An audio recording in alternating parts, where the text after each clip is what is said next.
출애굽기 8장. 주께서 모세에게 말씀하셨다. 너는 파라오에게 가서 이렇게 말하라.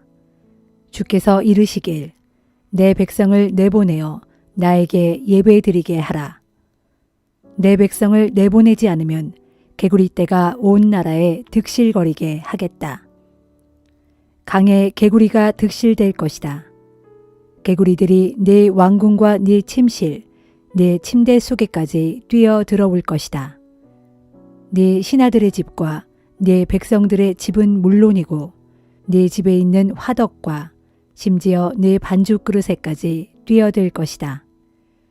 개구리 떼가 몰려다니며 너와 네 백성과 네 신하들을 괴롭힐 것이다. 주께서 모세에게 말씀하셨다.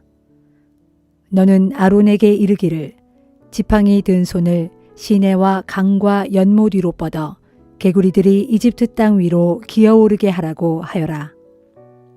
아론이 이집트에 있는 물들 위로 손을 뻗치자 개구리가 떼지어 올라와 이집트 땅을 뒤덮었다.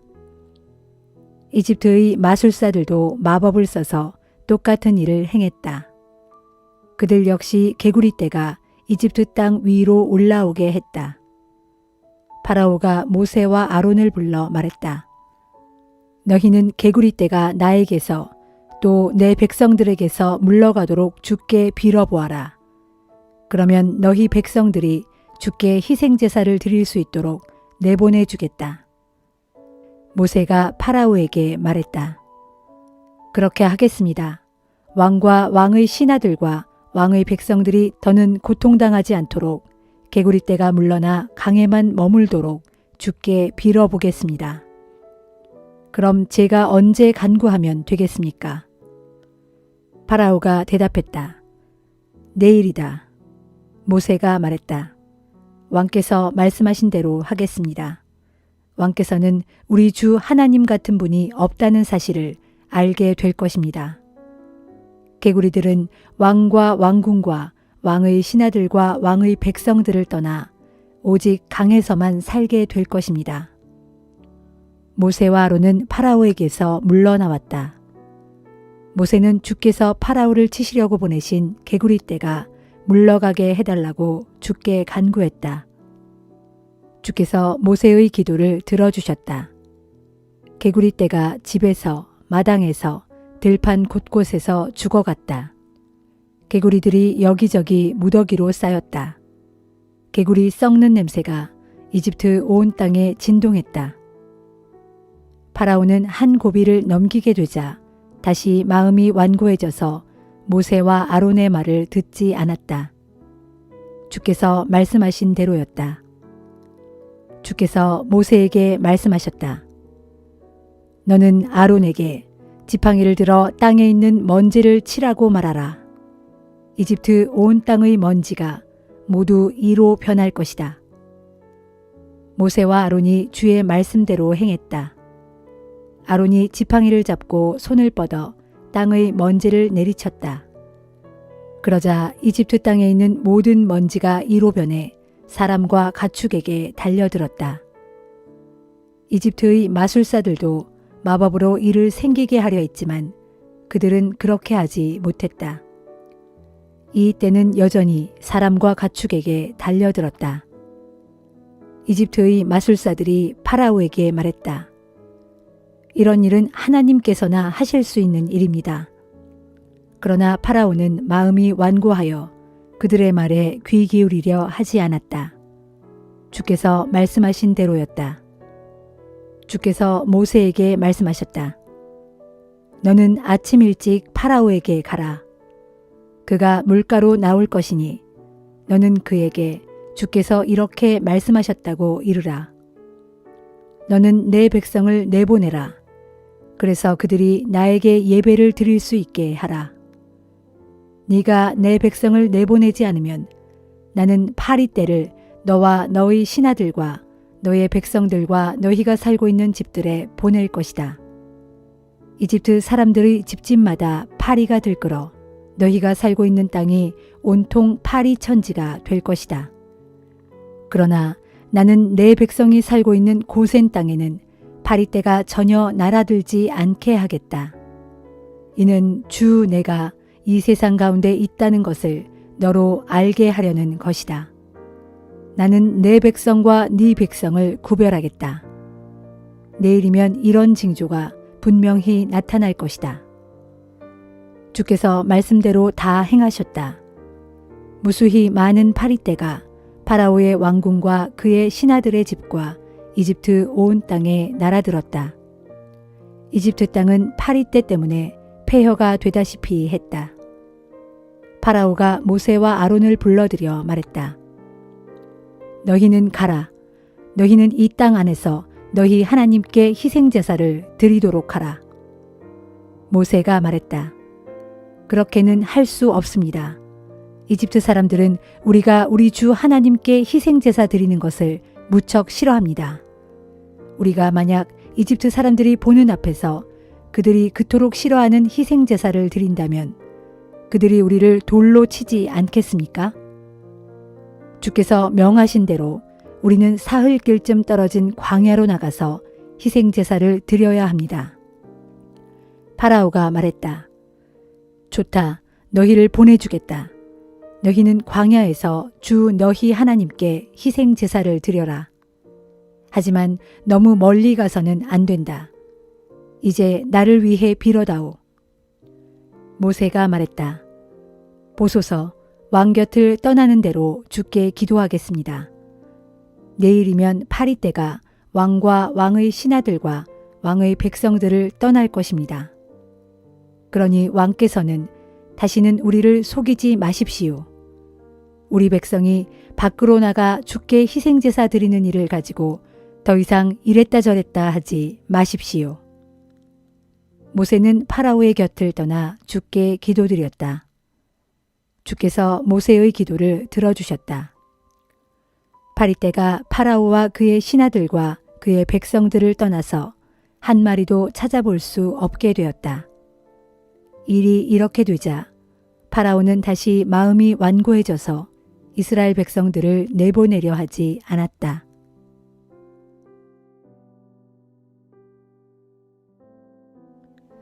누가복음 11장. 어느 날 예수께서 기도를 하고 계셨다. 기도를 마치자 제자들 가운데 한 사람이 와서 예수께 말했다. 주님, 세례 요한이 자기 제자들에게 기도를 가르친 것 같이 저희에게도 기도하는 법을 가르쳐 주십시오. 그러자 예수께서 제자들에게 기도를 가르쳐 주셨다. 너희는 기도할 때에 이렇게 말하여라. 아버지, 아버지의 이름이 거룩히 여김을 받게 하시고 아버지의 나라가 속히 임하게 하소서. 날마다 우리에게 필요한 양식을 내려주시고 우리가 우리에게 죄 지은 사람들을 용서하오니 아버지께서도 우리의 죄를 용서해 주시고 우리를 유혹에 빠지지 않게 지켜주소서. 예수께서 또 이렇게 가르치셨다. 너희 가운데 누구에게 친구가 있다고 해보자. 한밤중에 그 친구에게 가서 여보게 빵 3덩이만 구워주게. 친구가 여행 중에 우리 집을 찾아왔는데 내가 그 친구에게 내놓을 것이 없다네. 하고 말하면 그 친구는 침실에서 큰 소리로 이렇게 대답할 것이다. 친구여, 제발 나를 귀찮게 하지 말게. 문단속을 하고 식구들 모두가 잠자리에 들었네. 그러니 지금은 어떻게 해줄 수가 없다네. 그러나 내가 너희에게 말한다. 그가 친구라는 이유로는 그 부탁을 들어주지 않을는지 모르지만 아주 끈질기게 졸라대면 결국 그 친구는 잠자리에서 일어나 그 부탁을 들어줄 것이다. 기도도 이와 같다. 구하라. 그러면 너희에게 주실 것이다. 찾으라. 그러면 너희가 얻을 것이다. 문을 두드려라. 그러면 너희에게 열어주실 것이다. 그렇다. 누구든지 구하면 받고 찾으면 얻고 문을 두드리면 열릴 것이다. 생각해 보아라. 너희 가운데 아들이 생선을 달라고 하는데 뱀을 줄 아버지가 어디 있겠느냐. 아들이 달걀을 달라고 하는데 전갈을 줄 아버지가 어디 있겠느냐. 이와 같이 악한 사람이라 할지라도 자기 자녀에게는 자녀가 원하는 좋은 것을 줄 알거든. 하물며 하늘에 계신 너희 아버지께서야 구하는 자기 자녀에게 성령을 주시지 않겠느냐. 예수께서 벙어리 된 사람에게서 귀신을 쫓아내시니 그가 말을 하게 되었다. 이 광경을 본 사람들이 모두 크게 놀랐다. 그러나 그들 가운데 몇몇 사람들은 이렇게 말했다. 저 사람이 귀신을 쫓아내는 것은 귀신의 두목인 바알세불의 힘을 빌어서 그렇게 하는 것이다. 또 어떤 사람들은 예수를 시험하려고 하늘에서 오는 표적을 예수께 요구했다. 예수께서 그들의 생각을 아시고 그들에게 이렇게 말씀하셨다. 어느 나라든지 분란이 생기면 망하고 어느 가정이든지 불화가 생기면 기우는 법이요. 사탄이 서로 분란을 일으키면 그 나라가 어떻게 서 있을 수 있겠소. 당신들은 내가 바알세불의 힘을 빌려 귀신을 쫓아낸다고 하는데 당신들 말대로 바알세불이 자기 부하인 귀신을 쫓아낸다면 그렇다면 당신들의 추종자들은 과연 누구의 힘으로 귀신을 쫓아내고 있는 것이오? 그러므로 당신들의 추종자들이야말로 당신들이 틀렸음을 판단하는 재판관이 될 것이오. 그러나 내가 하나님의 능력으로 귀신을 쫓아내고 있다면 하나님의 나라가 이미 당신들에게 임한 것이오. 힘센 사람이 완전 무장을 하고 자기 집을 지키고 있으면 그의 재산은 안전하다오.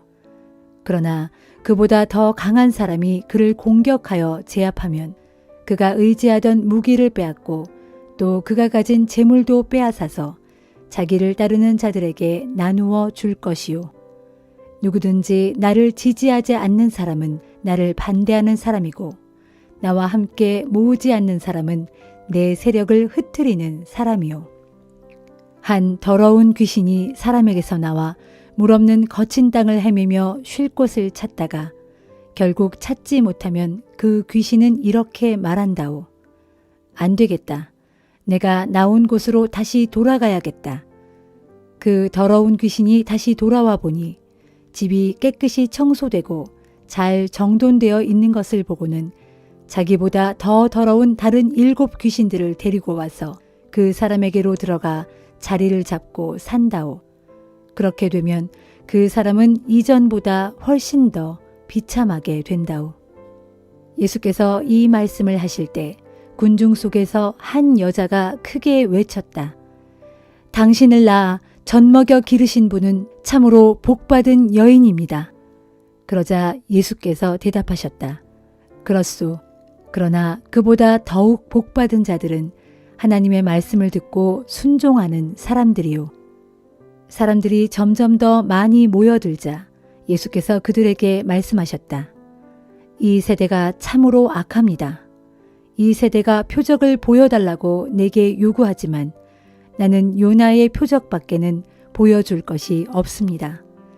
예언자 요나가 니느웨 사람들에게 표적이 되었던 것처럼 인자도 이 세대에게 표적이 될 것입니다. 장차 심판 때에는 남쪽 나라의 여왕이 이 세대 사람들과 함께 일어나서 이 세대 사람들을 정죄할 것입니다. 그 여왕은 솔로몬의 지혜를 듣기 위해 머나먼 땅 끝에서부터 왔기 때문입니다. 그러나 보십시오. 솔로몬보다 훨씬 더 위대한 이가 이제 여기에 있습니다. 또 장차 심판 때에는 니느웨 사람들이 이 세대 사람들과 함께 일어나서 이 세대 사람들을 정죄할 것입니다. 그들은 예언자 요나의 설교를 듣고 회개하였기 때문입니다. 그러나 보십시오. 예언자 요나보다 훨씬 더 위대한 이가 이제 여기에 있습니다. 등불을 켜서 골방이나 말 아래 숨겨두는 사람은 아무도 없습니다. 누구나 그것을 등잔대 위에 얹어두어 방 안에 들어오는 모든 사람들로 하여금 그 빛을 보게 합니다. 여러분의 눈은 몸의 등불입니다. 여러분의 눈이 좋으면 여러분의 온몸이 빛으로 가득 찰 것입니다. 하지만 여러분의 눈이 나쁘면 여러분의 온몸도 어둡게 될 것입니다. 그러므로 여러분 속에 있는 빛이 흐려지지 않도록 잘 살펴보십시오. 만일 여러분 속에 빛이 가득 차 어두운 구석이 없으면 빛이 환하게 비출 때와 같이 여러분의 온 몸도 온전히 밝게 빛날 것입니다. 예수께서 말씀을 마치셨을 때 바리새파 사람 하나가 예수께 음식을 대접하겠다며 자기 집에 예수를 초청했다. 예수께서는 그 집에 가셔서 식탁에 앉으셨다. 바리새파 사람은 예수께서 손도 씻지 않으시고 식탁에 앉는 것을 보고는 이상하게 여기며 놀랐다. 그러자 예수께서 그에게 말씀하셨다. 당신들 바리새파 사람들은 접시와 잔 같은 외부의 것들은 깨끗이 씻으면서도 당신들 속은 탐욕과 사악함으로 가득 차 있소. 어리석은 자들이여, 겉을 만드신 분이 속도 만드셨다는 것을 어찌 알지 못하는 것이오. 그러므로 정결한 마음으로 가난한 사람들에게 구제를 베푸시오. 그러면 모든 것들이 당신들에게 깨끗해질 것이오. 당신들 바리새파 사람들이여, 당신들에게 화가 있을 것이오. 당신들은 박하와 운향과 온갖 채소들의 11조는 꼬박꼬박 바치면서 정작 정의와 하나님께 대한 사랑에 대해서는 태만하기 이를 데 없소. 그처럼 11조도 마땅히 바쳐야 하지만 그보다 더욱 정의와 하나님께 대한 사랑을 힘써 행해야 하오. 당신들 바리새파 사람들이여, 당신들에게 화가 있을 것이오. 당신들은 회당에서는 높은 자리에 앉기를 좋아하고 시장에서는 인사받기를 즐겨하오.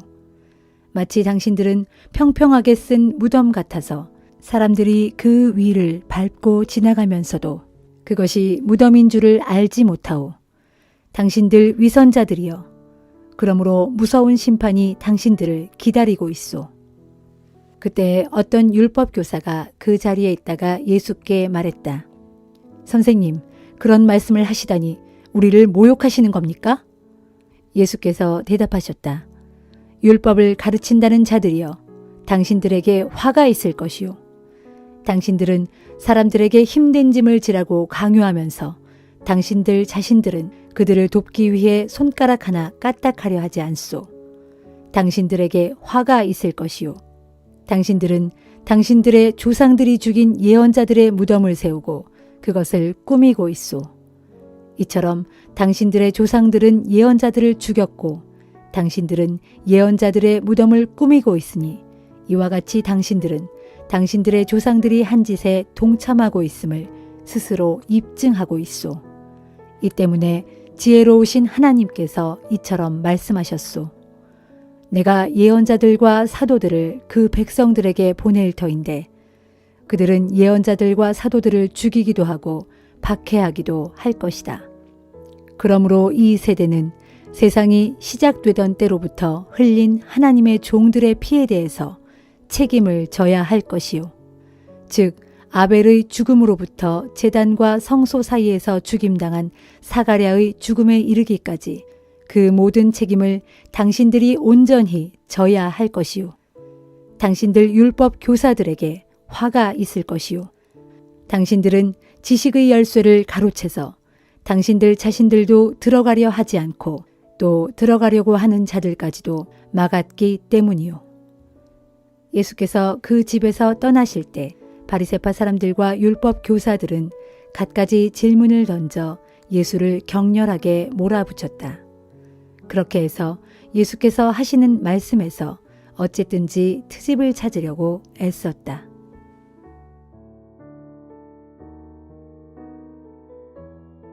욥기 25장. 욥의 말이 끝나자 수아 사람 빌닷이 그 말을 받았다. 주권과 위엄이 하나님께 모두 있으니 그분께서는 지극히 높은 곳에서 평화를 이룩하신다네. 그분의 군대가 얼마나 되는지 그 수요를 헤아릴 자가 누가 있겠느냐. 그분의 빛이 비추지 아니한 곳이 세상에 어딘들 있겠느냐. 그러니 어느 누가 감히 하나님 앞에서 의롭다고 주장할 수 있겠느냐. 여자의 몸에서 태어난 사람이 어찌 그분 앞에서 깨끗하다고 말할 수 있겠느냐. 하나님께서 보시기에는 저 하늘의 달이라도 전혀 밝지 않고 저 공중의 별이라도 조금도 맑지 않은데 하물며 구더기 같은 사람, 벌레 같은 인간이야 더 말할 나위가 있으랴. 욥기 26장. 그러자 욥이 대답했다. 자네들은 이렇게 무력한 사람을 잘도 도와주는군. 힘이 다 빠져버린 사람을 잘도 붙들어 주는군. 자네들은 지혜 없는 나에게 정말 멋진 충고를 해주어 자네들의 대단한 통찰력을 잘 나타내 보여주었구나. 그런데 자네들은 도대체 누구 들으라고 그런 말을 하는가? 도대체 누구에게 영감을 받아서 그런 말을 하는가? 죽은 자들의 영들이 깊은 땅 밑의 물속에서 모두 두려워 벌벌 떨고 있다네. 하나님 앞에서는 아무것도 가려진 것이 없다네. 무덤도 훤히 다 드러나고 멸망의 구덩이도 스스로 숨길 수 없다네. 그분께서는 북쪽 하늘을 허공에 펼쳐 놓으시고 이 땅덩이를 아무것도 없는 빈 곳에 매달아 놓으신다네. 두터운 구름 속에 물을 가득 채워 놓으시지만 그럴지라도 그 무게 때문에 구름이 터지는 일이 없게 하신다네. 또 그분께서는 자신의 보좌를 구름으로 가리시고 펼치시며 물 위에 수평선을 그어 빛과 어둠의 경계로 삼으신다네. 그분께서 꾸짖으시면 하늘을 떠받치고 있는 기둥들이 벌벌 떨면서 흔들린다네. 또한 권능으로 바다를 제압하여 잠잠케 하시고 지혜로 바다 괴물을 쳐부수어 산산조각 내신다네. 그분께서 숨을 한 번 쉬면 하늘이 맑게 개고 달아나는 날랜 뱀도 그분의 손놀림 앞에서는 꼼짝 못하지. 그러나 이런 모든 일들조차도 그분께서 하시는 일 가운데 극히 작은 일부에 지나지 않고 그분에 대해 우리가 듣는 것도 가냘픈 속삭임에 불과할 뿐이지. 그러니 과연 누가 감히 천둥소리 같은 그분의 권능을 이해할 수 있으랴.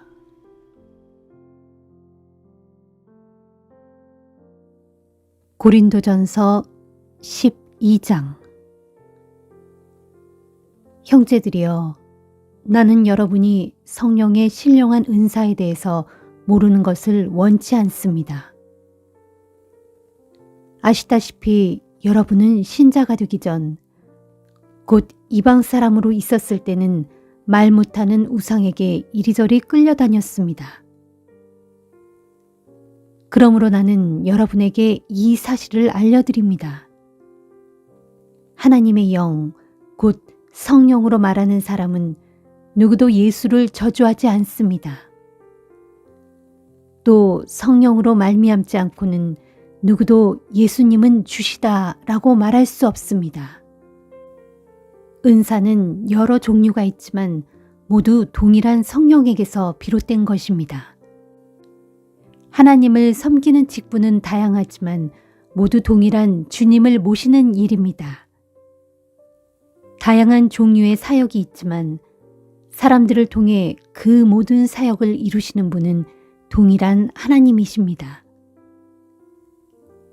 각 사람에게 나타나는 성령의 은사들은 모두 공동의 유익을 위해서 주어지는 것입니다. 어떤 사람에게는 성령을 통해 지혜의 말씀이 주어지고 어떤 사람에게는 동일한 성령을 통해 지식의 말씀이 주어집니다. 또 어떤 사람에게는 동일한 성령에 의해 믿음의 은사가 주어지고 어떤 사람에게는 병 고치는 은사가 주어집니다. 또 어떤 사람에게는 기적을 행하는 은사가, 어떤 사람에게는 예언을 베푸는 은사가, 어떤 사람에게는 영을 분별하는 은사가 각각 주어집니다. 그리고 어떤 사람에게는 여러 가지 방언을 할 수 있는 은사가 주어지고 어떤 사람에게는 그런 방언을 해석하는 은사가 주어집니다. 이 모든 은사들은 한 분이신 동일한 성령에게서 비롯되는 일입니다.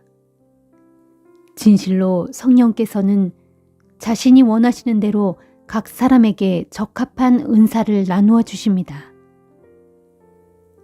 몸은 하나이지만 여러 지체로 이루어져 있습니다. 또 여러 지체로 이루어져 있지만 한 몸을 이룹니다. 그리스도의 몸도 이와 마찬가지입니다. 유대인이든 헬라인이든 종이든 자유인이든 우리는 모두 한 성령으로 세례를 받아 한 몸을 이루었고 그래서 모두가 한 성령을 마시게 되었습니다. 몸은 하나의 지체로 이루어진 것이 아니라 많은 지체로 이루어져 있습니다. 만일 발이 나는 손이 아니므로 몸에게 속하지 않았다 하고 말한다고 해서 발이 몸의 지체가 아닐 수 있습니까? 또 귀가 나는 눈이 아니므로 몸에게 속하지 않았다 하고 말한다고 해서 귀가 몸의 지체가 아닐 수 있습니까? 만일 온몸이 다 눈이라고 생각해 보십시오. 그러면 어떻게 들을 수 있겠습니까? 또 만일 온몸이 귀로만 되어 있다면 어떻게 냄새를 맡을 수 있겠습니까? 그러나 하나님께서는 자신이 원하시는 대로 우리 몸에 여러 지체를 마련하시고 서로 유기적으로 연결되어서 하나가 되게 해주셨습니다. 만일 몸이 한 지체로만 되어 있다면 어떻게 그것을 몸이라고 할 수 있겠습니까? 그래서 몸에는 여러 지체들이 있고 또 그것들이 하나의 몸을 이룹니다. 그러므로 눈이 손들어 너는 쓸모없어 라고 말할 수 없습니다. 또 머리가 발더러 너는 필요 없어 라고 말할 수도 없습니다. 이뿐만 아니라 연약해 보이는 지체가 사실은 가장 없어서는 안 될 소중한 부분입니다. 생각해 보십시오. 우리는 하찮게 여겨지는 지체를 더 소중히 여기고 남에게 보이기 흉한 지체를 더욱 조심스럽게 보호합니다. 그러나 남에게 보여도 괜찮은 지체는 특별한 주의가 필요하지 않습니다. 이와 같이 하나님께서는 별로 중요하지 않게 생각되는 지체를 더 귀중하게 다루도록 우리 몸을 만들어 주셨습니다. 이것은 몸 안에서 서로 간에 분열이 생기지 않도록 각 지체들이 서로를 똑같이 걱정해 주면서 살도록 하기 위해서 그렇게 하신 것입니다. 그러기에 한 지체가 고통을 당하면 모든 지체들이 함께 고통을 당합니다. 반대로 한 지체가 영광을 받으면 모든 지체가 함께 기뻐합니다. 여러분은 그리스도의 몸입니다. 또한 여러분 각자는 그분 몸의 지체입니다. 하나님께서는 그리스도의 몸된 교회 안에 여러 직분을 두셨는데 그 첫째가 사도들입니다. 둘째는 예언자들이요. 셋째는 교사들이요. 다음은 기적을 행하는 사람들입니다. 그 다음이 병 고치는 은사를 받은 사람들이요. 남을 돕는 사람들이요. 관리 및 행정을 맡은 사람들이요. 또한 여러 가지 방언을 말하는 사람들입니다. 그러니 여러분 모두가 다 사도이겠습니까? 모두가 다 예언자이겠습니까? 모두가 다 교사이겠습니까? 모두가 다 기적을 행하는 사람이겠습니까? 모두가 다 병 고치는 은사를 받은 사람이겠습니까? 모두가 다 방언을 말하는 사람이겠습니까? 모두가 다 방언을 해석하는 은사를 받은 사람이겠습니까? 그렇지 않습니다. 여러분은 각자 다른 은사를 받았습니다. 그러나 여러분은 더 큰 은사를 받을 수 있도록 열심히 구하십시오. 이제 내가 이러한 은사들보다 더 나은 것을 여러분에게 알려드리겠습니다.